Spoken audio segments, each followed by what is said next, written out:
આ તરફ સુરેન્દ્રનગર જિલ્લામાં પણ વાતાવરણમાં પલટો આવ્યો। લીંબડી, ધ્રાંગધ્રા, વઢવાણ, ચોટીલા, થાનગઢમાં ભારે પવન ફૂંકાયો, જેના કારણે પીજીવીસીએલે વીજ પુરવઠો બંધ કર્યો હતો।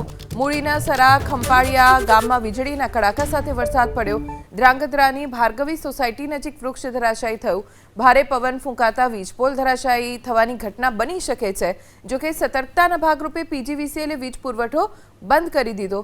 મૂળીના સરા, ખંપાળિયા ગામમાં વીજળીના કડાકા સાથે જાણે ભર ચોમાસે વરસાદ પડે એવો વરસાદ પડ્યો, જેના કારણે નીચાણવાળા કેટલાક વિસ્તારોમાં પાણી ભરાવાની શરૂઆત થઈ। આ તરફ સુરેન્દ્રનગર જિલ્લામાં પણ વાતાવરણમાં પલટો આવ્યો। લીંબડી, ધ્રાંગધ્રા, વઢવાણ, ચોટીલા, થાનગઢમાં ભારે પવન ફૂંકાયો, જેના કારણે પીજીવીસીએલે વીજ પુરવઠો બંધ કર્યો હતો। મૂળીના સરા, ખંપાળિયા ગામમાં વીજળીના કડાકા સાથે વરસાદ પડ્યો। ધ્રાંગધ્રાની ભાર્ગવી સોસાયટી નજીક વૃક્ષ ધરાશાયી થયું। ભારે પવન ફૂંકાતા વીજપોલ ધરાશાયી થવાની ઘટના બની શકે છે।